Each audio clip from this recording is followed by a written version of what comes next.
Bapak, Ibu, ikhwan dan akhwat, siapa saja yang telah membantu terselenggaranya manakib online pada pagi hari ini, senantiasa Allah berikan kemudahan di dalam setiap urusannya, bil khusus kepada para rombongan ikhwan dan akhwat yang sedang melakukan ziarah Wali Songo. Kita doakan senantiasa diberikan keselamatan di dalam perjalanannya.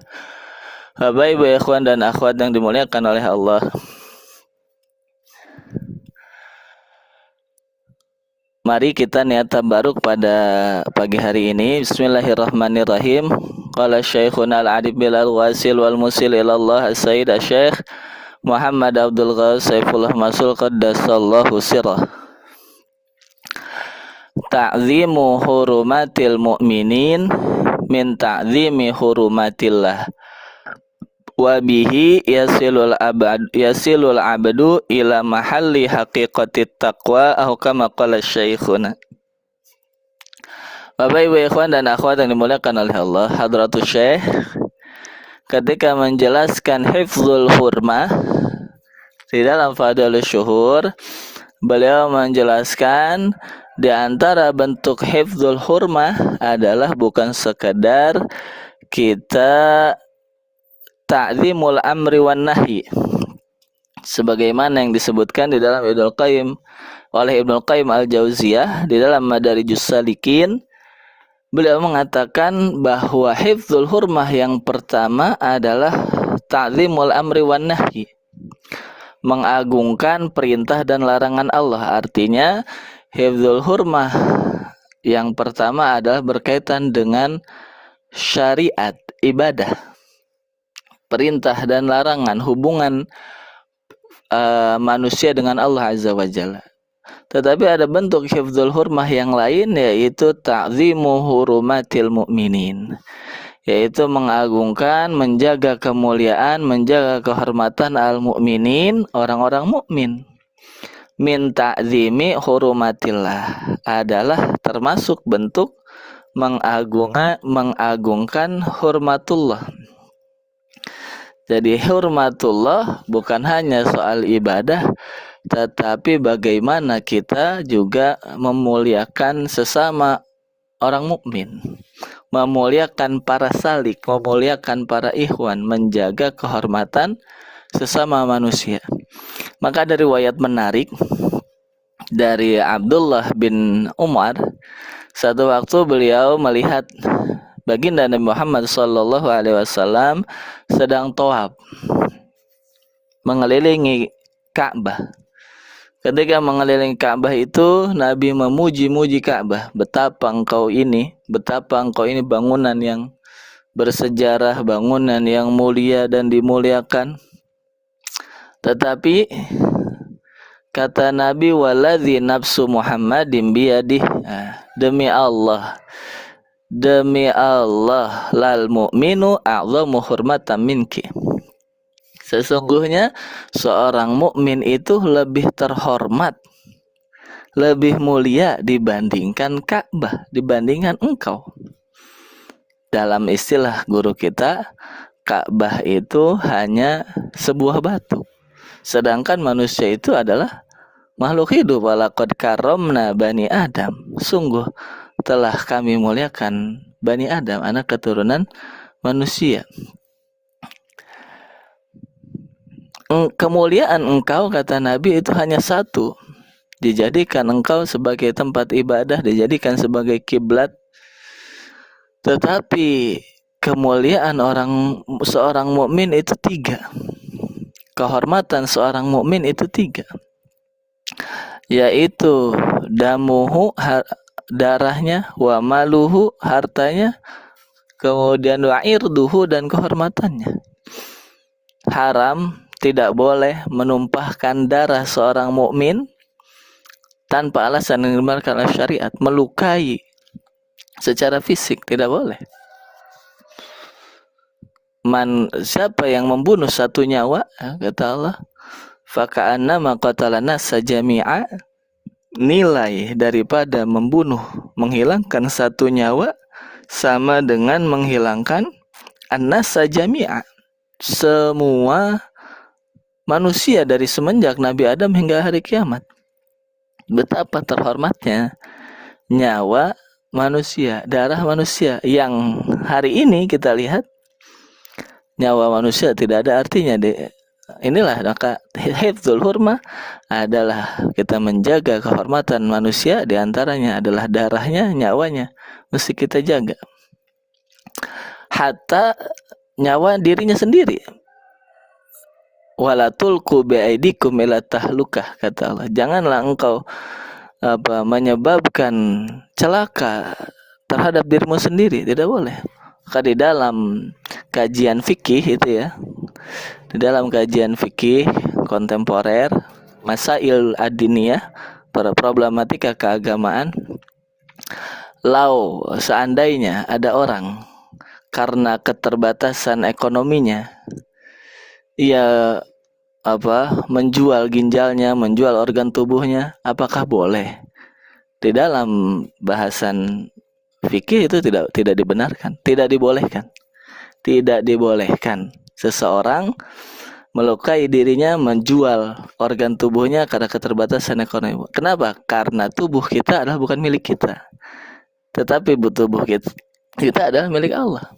Kita hanya ditugaskan untuk menjaga saja. Hifdzul hurmah, damuhu wa maluhu. Hartanya juga seperti itu. Tidak boleh dirampas, tidak boleh dirampok, tidak boleh dicuri, tidak boleh digunakan tanpa seizin pemiliknya. Meskipun dikembalikan kembali. Itu yang dikatakan dengan ghosob ya. Man ghasaba qaidas shibrin tuwiqahu yaumal qiyamati ila yaumil qiyamah. Bisa bi'adina ila yaumil qiyamah. Siapa orang yang menggunakan barang milik orang lain meskipun hanya sejengkal, tanpa izinnya sejengkal, kita pakai apapun itulah, kita menggunakan milik orang lain, satu jengkal kita gunakan, maka sejengkal tanah itu akan dikalungkan ke lehernya pada hari kiamat. Sejengkal tanah yang kita di mana kita menggunakan harta orang lain, kita melangkah sejengkal tanah itu yang kita langkah dengan menggunakan harta orang lain, maka sejengkal tanah itu akan dikalungkan ke leher kita dari tanah lapis pertama hingga lapis ketujuh. Tuwikahu yaumal qiyamati bisa biardina. Untuk menjaga manusia agar berhati-hati terhadap kepemilikan orang lain. Kemudian damuhu wa maluhu wa irduhu, dan kehormatannya begitu mulia. Seorang mukmin itu tidak boleh dibicarakan aibnya, tidak boleh dibicarakan kekurangannya, tidak boleh diceritakan kesalahannya dan lain sebagainya. Tidak boleh wa antadzunna bihi bisu, tidak boleh kita berprasangka buruk kepada orang mukmin. Nah, inilah termasuk hifdzul hurmah. Ada komentar pulung gantung ya. Ya inilah karena agama begitu menjaga kemuliaan manusia. Seandainya agama itu ditegakkan, maka kesejahteraan duniawi ya itu pasti akan terwujud. Nah, disinilah pentingnya kita belajar agama kepada guru yang tepat. Kita berzikir, bertasawuf, berthariqah bukan sekadar mengurus hubungan kita kepada Allah, tetapi mengurus hubungan kita kepada sesama manusia, bahkan kepada diri kita sendiri. Termasuk tadi hifdzul hurmah itu. Bapak Ibu ikhwan dan akhwat yang dimuliakan oleh Allah. Kemudian bentuk hifdzul hurmah yang lain, secara umum bisa dikatakan kita menjaga kehormatan orang yang pertama bisa dilakukan dengan kaful adza. Kaful adza yaitu kita tidak menyakiti orang, menahan diri kita untuk tidak menyakiti orang lain. Dalam bahasa yang lain ya, dalam bahasa apa ya? Kalau kata orang Betawi beginilah. Biarin dia mah begitu, kita mah jangan. Biarkan orang lain katakanlah lisannya tajam kepada kita, kita jangan kembali tajam kepada mereka.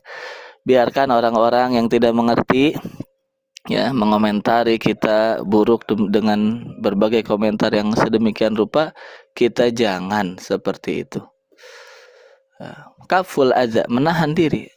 Inilah di antara pentingnya kita belajar zikir adalah dengan zikir itu mujahadah, ya, bukan suatu yang kebetulan. Hifdzul hurma itu diletakkan setelah mujahadah.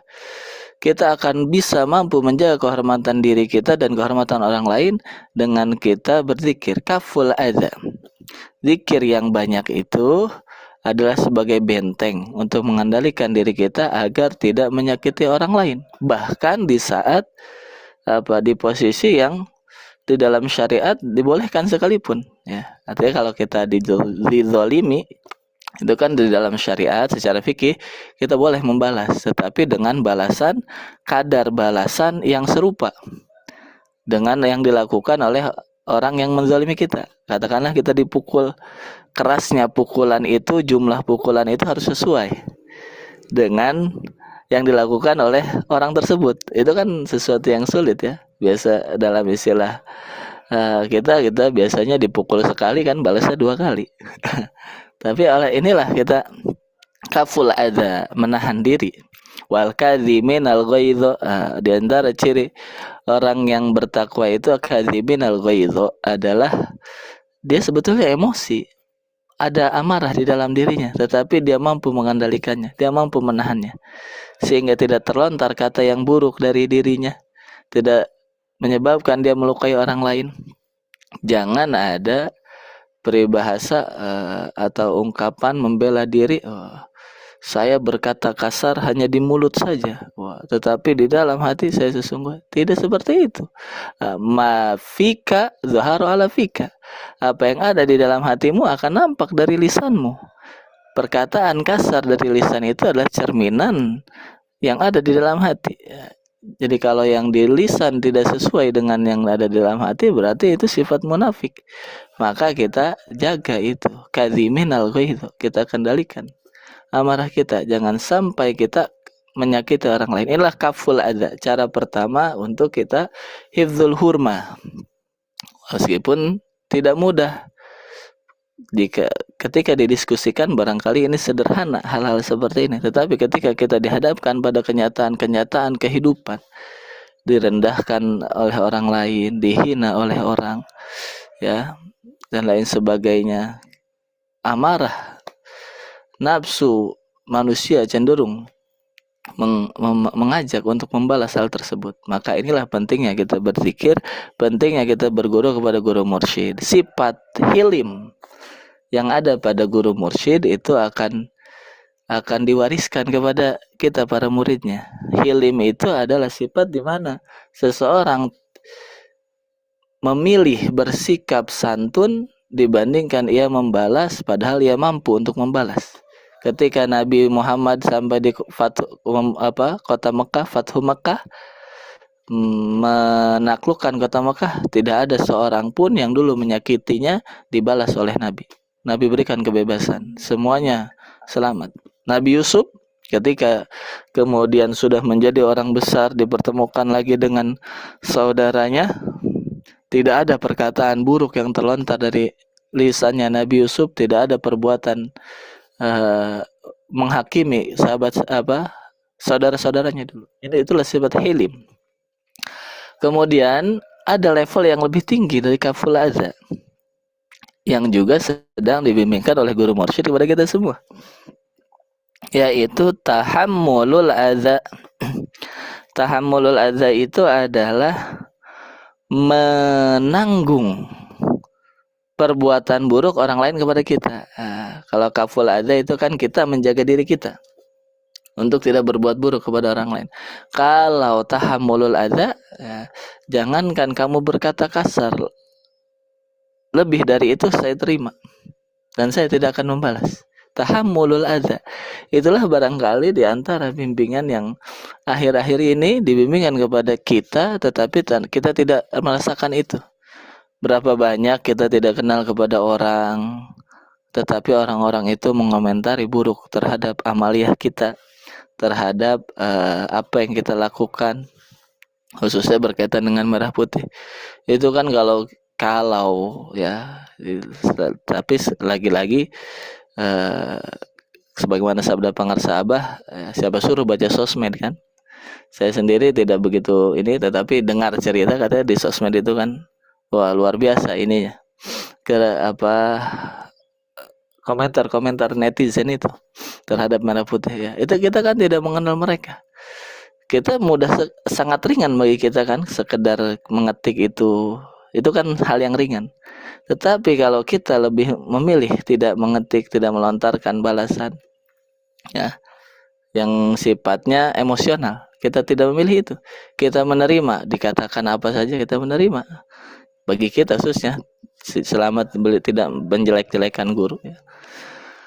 Kita terima itu. Itulah tahammulul adza.